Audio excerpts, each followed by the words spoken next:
So let's have a quick review of what we were talking about last time. So last time when we were together, let's take a look at this. So last time when we were together, right, we were talking about, well, our main discussion had to do with incongruent dissolution. And then we had talked about some of the factors impacting dissolution, influencing secondary minerals, fates of cations. We talked more about our cationic weathering products, and we related that to the chemistry or the chemical properties related to the cationic weathering properties. We talked about soil solids as they influence the mobility of our weathered cations. And we talked about the chemical nature of the soil. And when we talk about chemical nature of the soil, we talk about pH, salinity, and redox. And so today, very quickly, we're going to talk about some environmental conditions that influence the mobility of our cationic weathering products. And mainly, right, this has to do with climate. And climate, of course, has to do with temperature and rainfall. And you already, I think, could predict the answer to how temperature and rainfall are going to impact the mobility of our cationic weathering products. Okay, so let me share some slides with you.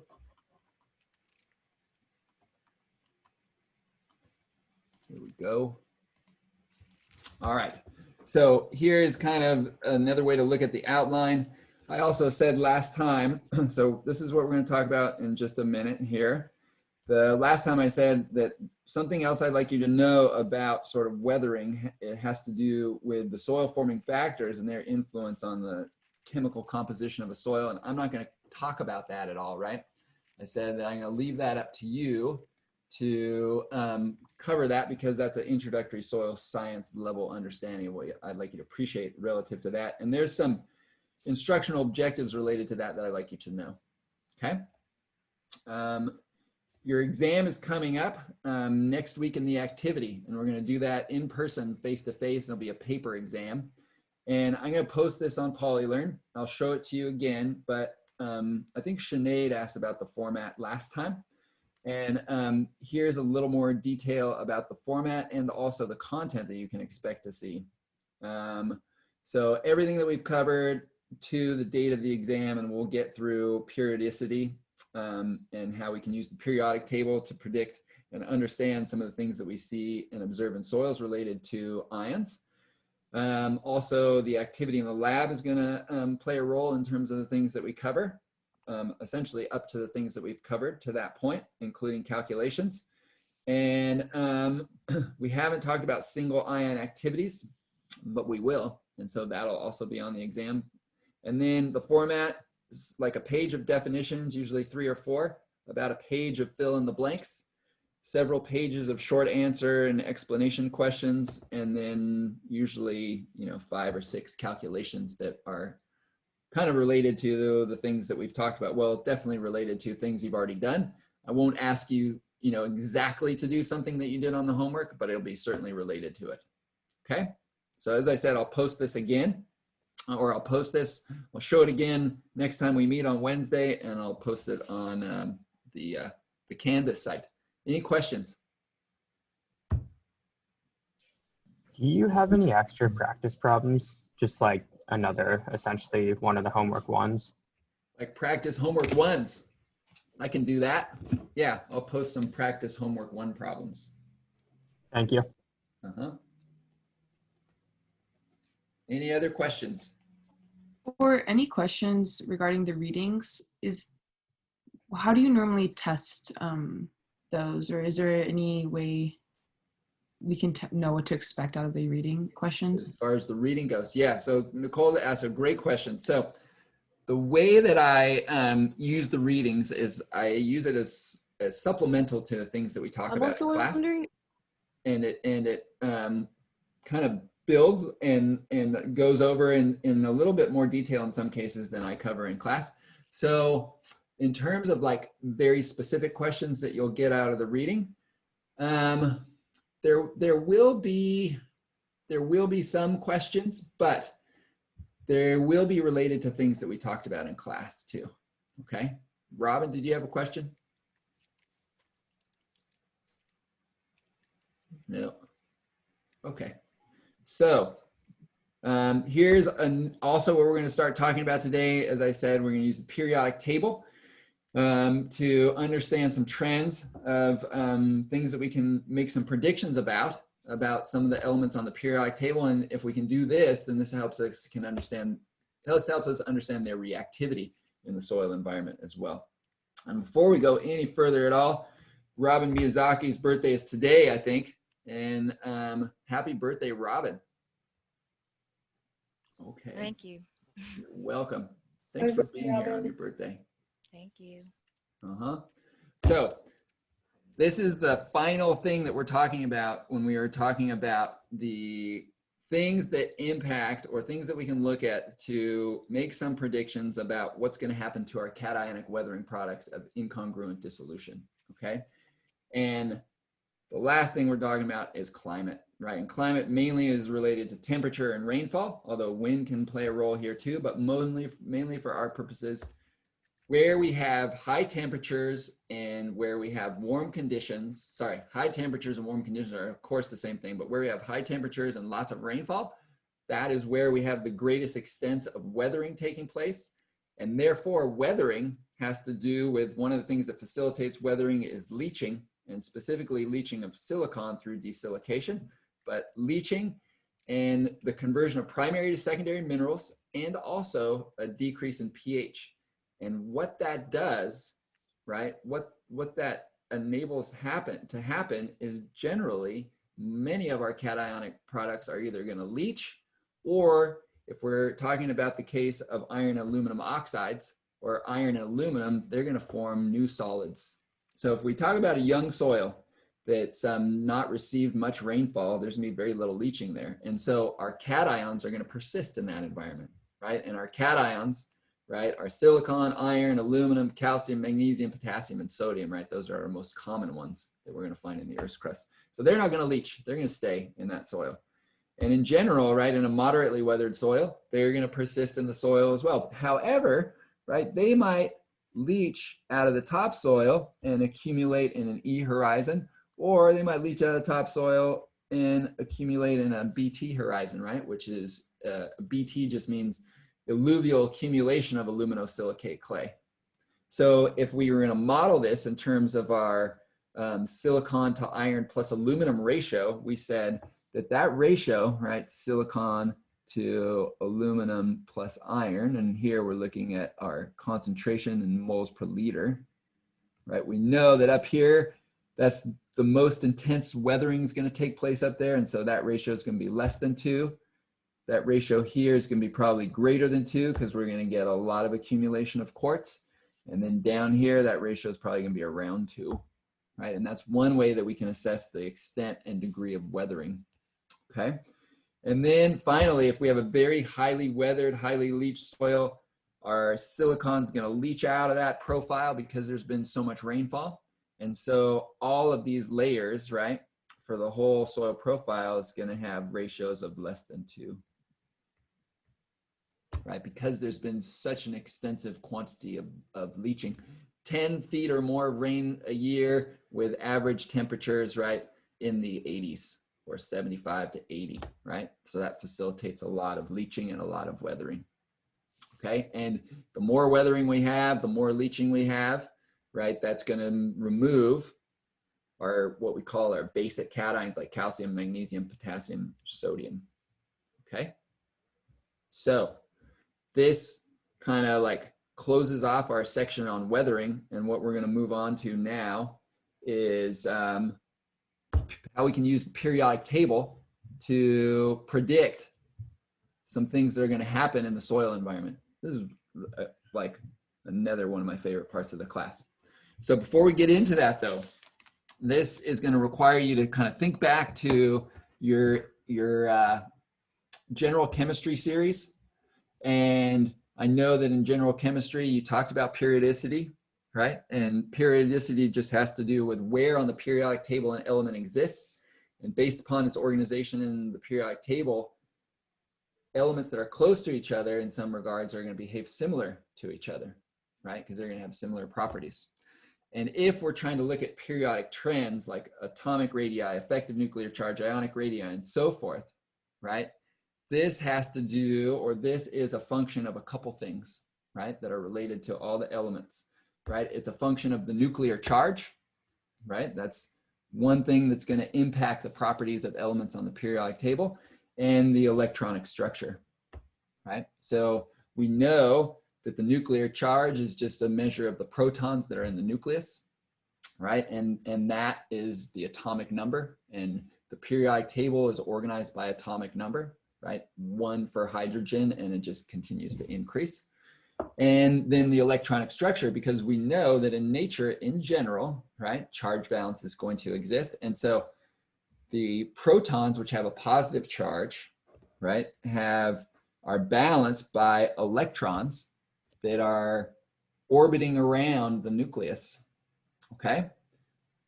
So the quantum numbers, right, which we're going to talk about in a little bit of detail, because that helps us make some predictions about how our elements and ions are going to behave in the soil environment. There's 4 quantum numbers, right? And each one of those, you need each one of those to exactly describe the electrons that are orbiting around a nucleus. In terms of the components that make up the greatest volume, the nuclear charge, right, is pretty small volume relative to the orbitals that are containing electrons. So electrons take up a lot of volume or a lot of space. The nucleus doesn't take up much space. So the more electrons an element has, the bigger it is in general, okay? So for our quantum numbers, right? And our quantum numbers, again, just think about it this way. Quantum numbers are describing the electrons in an atom. There's 4 of those. There's the principal quantum number, the angular quantum number, the magnetic quantum number, and the spin quantum number. And we're going to go through each of those, right? And we're not going to spend a ton of time on it, but we're going to talk about that a little bit as they impact the properties of the elements, right, that we're going to look at in the periodic table. So for our nuclear charge, right, I've just put in boxes the atomic number, and the atomic number is just giving the number of protons in the nucleus. And as you can see, right, we're increasing, going from left to right all the way through the periodic table. And as they're increasing, the number of protons in the nucleus is increasing. If the number of protons in the nucleus is increasing, those protons are going to be balanced by electrons too, okay? Now, for our electronic structure, right, I said we got 4 quantum numbers, and the principal quantum number is, we use these abbreviations, and I'm not going to require you to remember those or memorize those, but just keep these in the background of your mind for context. The principal quantum number, this is pretty key, because the principal quantum number gives us the energy, and the energy is related to the size. And size is super critical, right, when we're talking about reactions that take place in the soil, because we said that what impacts how things are going to react, right, is charge and size. Okay, so those 2 things, right, is what we're talking about right now. So let me take a look at something else here. All right, so let's spend a little time talking about the principal quantum number. So what you see here are the principal quantum numbers going from the top of the periodic table to the bottom. I just circled those. So 1, we got a principal quantum number of 1. And then as we go down, 2, 3, 4, 5, 6, 7. And as we're increasing the principal quantum number, the size of the atom is increasing, right? And also the energy, but for us, mostly it's related to size, okay? So if we look at an element like scandium, right, its atomic number is 21, right? So it's going to have 21 electrons surrounding it, and they're going to exist in different electron orbitals, right? And every single electron is going to be described by 4 quantum numbers. So the principal quantum number is just the 1 here, or the 2 here, or the 2 there, or the 3, and so forth, right? And as we increase principal quantum number, right, the energy is increasing, right? Notice that the orbital energy scale is in negative units, right? And so if we're getting to be a smaller and smaller negative number, we say that the energy is increasing. And what we can also say is that the electrons in this orbital, the 1s orbital, those are the ones that are closest to the nucleus, and so they're held the most strongly, right? And as you move further and further away from the nucleus, the electrons are held less and less tightly, okay? Okay, so that's principal quantum number. The angular momentum quantum number, the L quantum number, right? This gives the shape, right? And the energy. So shape and energy means a little bit related to size, but the shape, right? You know that S orbitals have a spherical shape, right? P orbitals have two lobes, and I'll show you some pictures of that. D orbitals have a certain shape and F orbitals have a certain shape. So here are some examples, right? Our S orbitals are spherical. We have 3 different types of P orbitals, right? And those are 2 lobes. Our D orbitals, right, are in general 4 lobes, and so forth, okay? So again, the key here is that it gives us a little bit of information, or a little more information about size, right? And all that it's saying is that when you have the different lobes, that is the probability of finding electrons in those different lobes. And the reason for this is because the electrons have the same charge, right? And so, Gavin, are electrons going to want to be near each other as they're orbiting around a nucleus? No. No, right? Of course not, because they have the same charge. And so they're going to want to be as far apart as possible from each other. And the thing that's kind of keeping them, right, close to each other is the nuclear charge. So the nuclear charge is holding those electrons in, but the way that those electrons are going to orient themselves, right, in space is they're going to try and separate from each other as far as they can, right? And so that's why we have these sort of orbitals that have these different shapes, okay? So the next one is the magnetic quantum number, and this just tells you the specific type of angular momentum quantum number, okay? So the magnetic quantum number just tells you the type of angular momentum quantum number. For our P orbitals, there's 3 different types, right? For D, and not super critical, right? But for D, there's 5. For F orbitals, there's 7, right? And depending upon where the element is in the periodic table, they're going to have different combinations of S, P, D, and F, right? And that should be kind of review from things that you talked about before. And then we know that every orbital, right, can have 2 electrons in it, right? And there's a positive spin or an up spin, and a negative spin or a down spin. Was there a question? No. Okay. So we went through the 4 quantum numbers, right? And the 4 quantum numbers are going to be directly related to the nuclear charge, which is given by the atomic number, and every single electron, right, that's surrounding a nucleus is going to have 4 quantum numbers that describe it, right? And when you're talking about quantum mechanics, right, or quantum chemistry, that is a study of looking at the probability of where you can find electrons, right, that are orbiting a nucleus. Okay, and the way that the electrons are oriented has a lot to do with how those things react in the environment. Okay, so this periodic table here just gives you the valence shell configuration of electrons.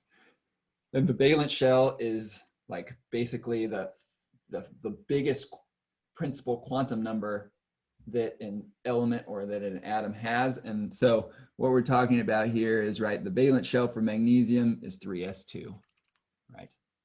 The valence shell for chromium, right, is 3d5, 4s3, and so forth, right? And the D is describing the d orbital. The number in front of that is the principal quantum number.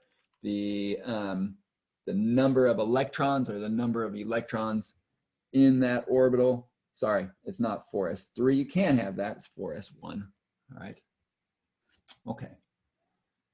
So if we talk about scandium, right, its valence shell is 3d1, 4s2. And if we look at it in terms of the energy of the orbitals and the complete electronic configuration of all the electrons that are surrounding scandium, right, you can see the complete electronic configuration there, right? And as you increase in principal quantum number, which is either the 1 or the 2 or the 3 or the 4, right, the size is increasing and the energy of those electrons is increasing, okay? And the way that we do spectroscopy, right, and this is dealing with the portable X-ray fluorescence spectrometer. This is dealing with the instrument that we're going to use this week in the lab called the inductively coupled plasma optical emission spectrophotometer, is dealing with this type of quantum chemistry. So what it's dealing with is being able to have an instrument, tune it to the exact right energy to excite electrons in the 4s2 orbital, for example, or the 3d orbital, or the 3s2.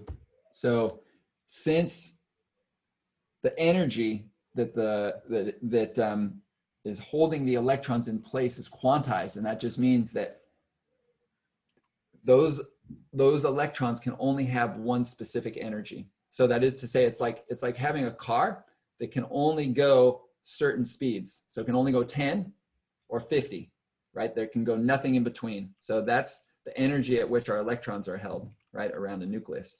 They have specific quantized energy levels at which those electrons are held. And so we can use quantum mechanics and quantum mechanical calculations to know what those energy levels are. And then we can tune an instrument to bombard a sample with specific with some energy, and then just focus on certain energy levels when those electrons are excited out of an electron orbital. And so that's what spectroscopy does. So all these different bands of light for scandium are just describing the energy levels of different electrons that are surrounding the scandium nucleus, right? And that is cool stuff, right? The chemists and physicists have been able to use quantum mechanical calculations to very robustly determine those energy levels so that then we can measure them, okay? So again, all of those different bands of light that you see in there are just different energy levels for the different electrons that are surrounding the nucleus of scandium. And you can see that that's true for any of those other elements, right, that are being described here. Okay, PXRF does this, ICP does this, pretty much all spectroscopic techniques do this. So let's take this background information then and apply it to help us understand how we can use our nuclear charge and our idea of quantum numbers to make some predictions about different properties that we're going to observe related to elements and ions in the periodic table. We'll talk about atomic radii and then effective nuclear charge. And then all these discussions, I'm going to show you a periodic table. And then I'm going to draw some arrows on the periodic table to show you, right, how the trends work or how the trends play out. Okay, and then we're going to relate that as we can to properties that we're going to observe in the soil environment. That's cool. Okay, so here we're looking at atomic radii. Okay, and so that just means it's a neutral species, neutral substance. It's not ionic. And we know that as we increase going down, our principal quantum number is increasing. So that's clear, right? That's pretty easy. So we could then predict that at the bottom of the periodic table, our atoms are going to be the biggest, right? And that's true. But what's not necessarily true or not necessarily easy to understand is how size is dictated left to right or right to left. And it turns out, right, that the biggest atoms are on the bottom left and the smallest atoms, right, are going to be towards the top right. okay? And so it's easy to understand going up and down the periodic table, why the size is as it is, but maybe not so straightforward to understand what about going across, right? Left to right or right to left. So let's look at this kind of a slightly different way now. So here are some kind of relativized sizes, right, of these atoms, right? We're going from our principal quantum number, so basically that's n, right? That's our principal quantum number here from 1 to 6. And you can see that as principal quantum number increases, right, the size of those atoms increases. But then, of course, going across a row, right, the size decreases. So we need to understand why that is, okay? And the reason why that is, which maybe you talked about before in other chemistry classes, maybe you did not, it has to do with something called effective nuclear charge, okay? So let's talk about effective nuclear charge. Okay, so here we're going to talk about size of atoms, right? And we know that as we increase n, which is our principal quantum number, right, we increase atomic radii. Now, as we go across, right, go across the periodic table,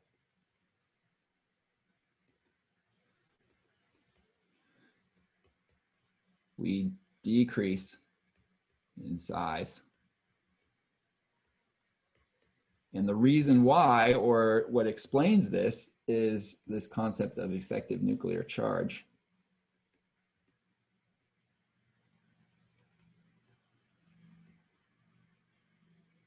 And effective nuclear charge is ENC, okay? And what effective nuclear charge is, it's the nuclear charge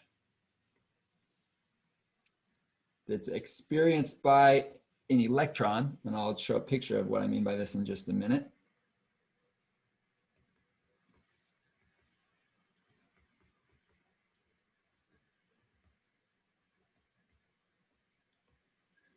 Minus any shielding electrons.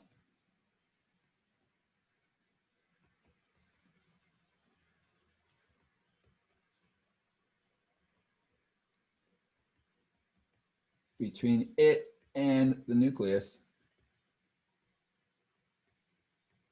Okay, so let me show you kind of what I mean by this, or kind of give you hopefully a way to sort of, you know, bring this home a little bit more. So here's lithium as our example. Lithium is 1s2, 2s1, right? And so that just means it's got principal quantum number 1 and 2 and only s electrons. And so if I draw lithium, so here's lithium, well, let's do it like this. So here's lithium nucleus right in the middle, right here. And I'm gonna redraw that. And then here is our 1s electrons.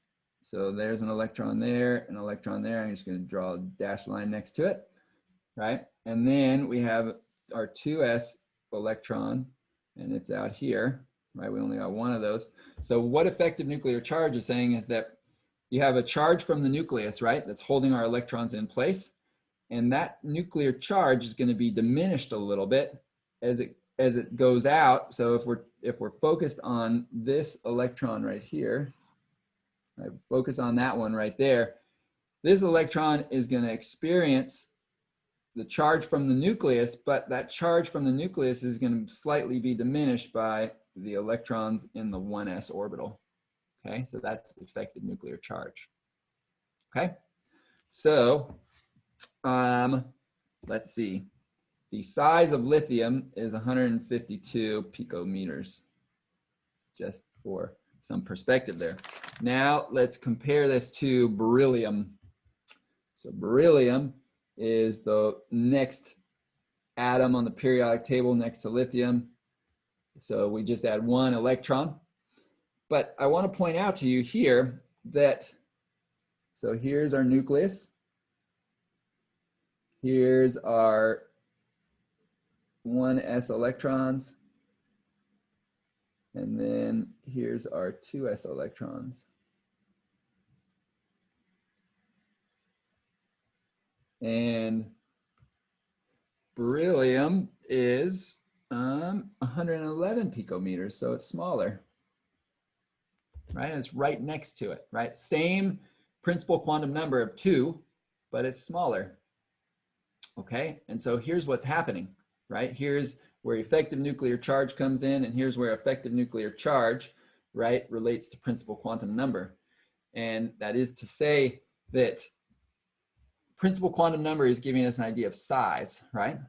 So principal quantum number is still 2, but the effective nuclear charge going across the periodic table, because we're adding a proton to the nucleus, the effective nuclear charge is increasing, right? Going from left to right across the periodic table. And if it's increasing going from left to right, then what that's going to do is, if this is as big as lithium is, what's like that beryllium then is going to do is suck in or pull in those electrons a little bit more, because the effective nuclear charge is greater, right? The size really doesn't get bigger because you still have a principal quantum number of 2, but you have a greater effective nuclear charge because you've added a proton to the nucleus, so it contracts the atom a little bit. All right, so let's show some more trends here. There we go. All right, so describing what we just said, effective nuclear charge is increasing going from left to right in the periodic table. Now, what we're seeing here, the numbers, right, that are just below the atomic symbols, that is a measure of effective nuclear charge, right? So this is putting a number on effective nuclear charge, and you can see that it's increasing. And therefore, if the principal quantum number, right, so here's our principal quantum number, it's 2, here it's 3, principal quantum number stays the same, which dictates size largely. So if effective nuclear charge is increasing, then the size of the atoms is going to decrease. It's going to get smaller because the basic pull of the nucleus out on the electrons is bigger and stronger. Okay, you can see it here. So here on the bottom of the periodic table, we're looking at atomic number increasing. And what I've put in is where the principal quantum number changes. On the y-axis, we have size, right? So essentially what it's showing is going from lithium to neon, or sodium to argon, or potassium to krypton, and so forth. The atomic radii decreases because effective nuclear charge is increasing, right? Okay, so that's kind of the starting point for our discussions here. Now, let's move on and talk about ionic radii.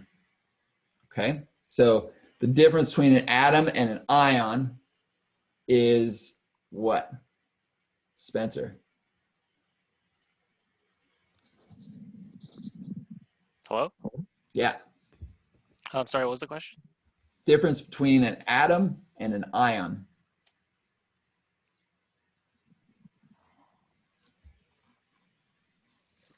I'm not too sure. Okay, so actually, I'm pretty sure you know. I'm pretty sure all of you know. But we're talking now about ionic radii. And the difference between an atom and an ion is an atom is neutral, right? That is to say, you have the same number of protons as you do electrons, right? And when you have an ion, an imbalance, right, of protons and electrons do not, oh, well, I can do this a little bit better mathematically, can I? Do not equal each other. I can't see your screen. You can't see my screen. Can any of you see my screen? No, I was just about to say, if you're writing something, we can't see I'm writing something that's super good too. Man, okay, let me see why that is. Oh, my computer is thinking now, which is a bummer. What can you see? It's Can the you see my atomic slide? radii graph, yeah. that's a bummer. All right, A still 3 has popped up in thinking the hard. top left corner now too. I don't know if that means anything. E has popped up.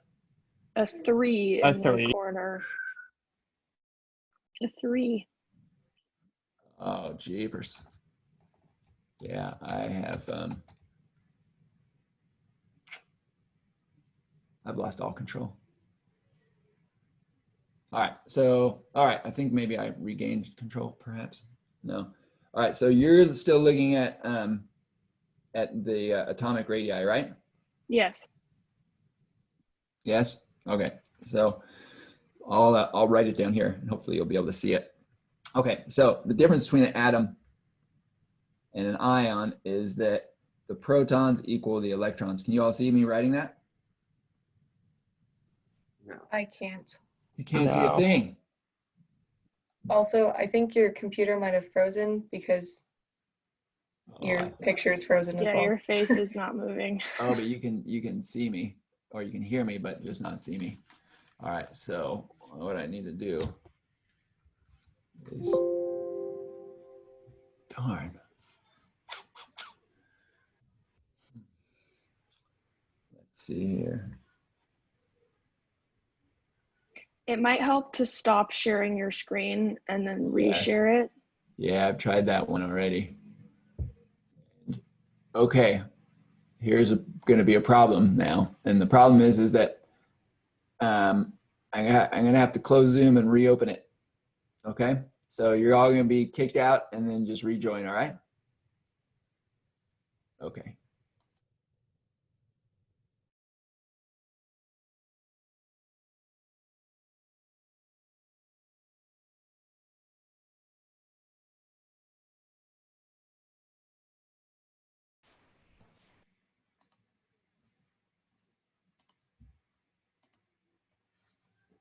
Did you all get kicked out or no?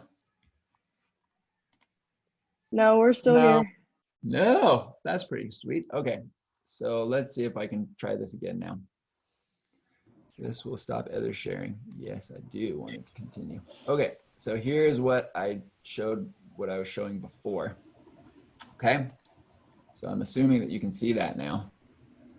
Oh, frozen. Oh, Can you see wait. it? Yeah? Yeah. Okay, cool. So an atom, right, is neutral. An ion has an imbalance of positive and negative charge. And here's some rules that we can know about ions, is that in general, the radius of ions, or sorry, the radius of cations, right? Not totally always the case, but in general, right, for similar atoms, radius of cations is less than the radius of anions, because the anions have more electrons, right? Whereas cations have fewer electrons, and the things that take up space in an atom are the electrons. Okay, so cations are smaller than anions, and let me show you this also. The other kind of trends that we talked about continue to hold true. We'll go here.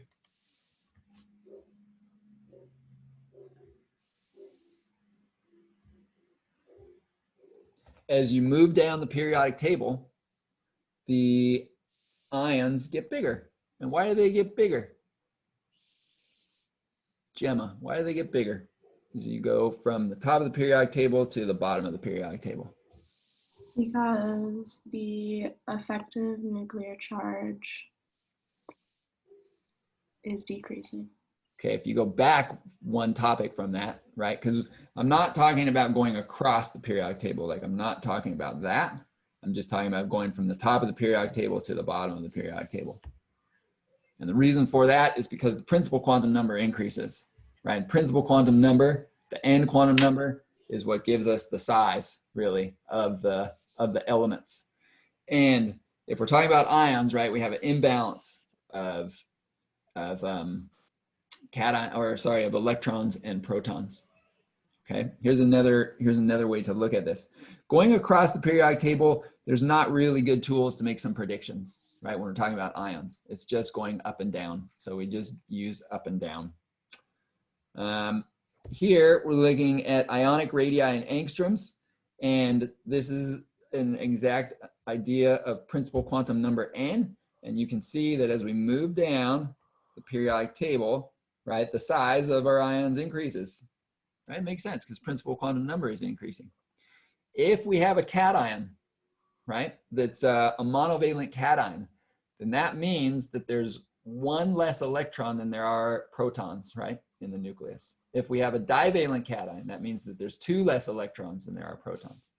If we have a divalent anion, right, like oxygen, sulfur, selenium, and tellurium, that just means that we have two extra electrons, right, and so forth, right? For fluoride, chloride, bromide, and iodide, right, we have one extra electron, and the things that take up space are the electrons. Okay, so there we're looking at I just talked about those, and I just talked about those. So what this is going to lead us into, and we'll just kick it off right now and talk about it more next time, is hydrated radii. Because our ions are hydrated in the soil environment, okay? And that's really critical. So let me go back here to this and kind of describe what I mean here. Okay, so hydrated radii, that's our discussion here. And ions in the soil environment, or in particular in soil solution, are hydrated. And that just means that they have water molecules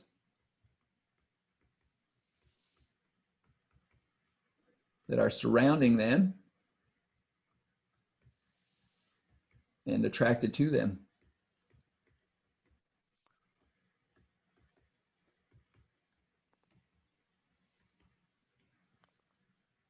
Right, and why would that be? So let's just say that we have something like lithium that we just talked about. Why is water going to be attracted to lithium? And why is it going to be attracted to chloride? Right, you all know this. Because this water is polar, right? It has a positive end and a negative end, right? If we draw the water molecule, here's HO2, the oxygen side is negative, the hydrogen side is positive. Since water's polar, right? The positive side is going to be attracted to things like chloride. The negative side is going to be attracted to things like lithium, right? And this, when we talk about capillary action, right, this part right here is called adhesion. And the other thing also is that water is going to be attracted to itself, right? The negative side of water is going to be attracted to the positive side of water. This reaction or that relationship right there is called cohesion. And so that makes it so our ions in the soil environment are hydrated, and we are going to drink more deeply of that cup next time. Thank you for your attention. Have a fantastic rest of your day. I'm sorry for my technical difficulties. Happy birthday, Robin, also. Happy birthday, Robin. Thanks, Chip. Thank you. Thank you. Thanks. Birthday, Robin. Chip,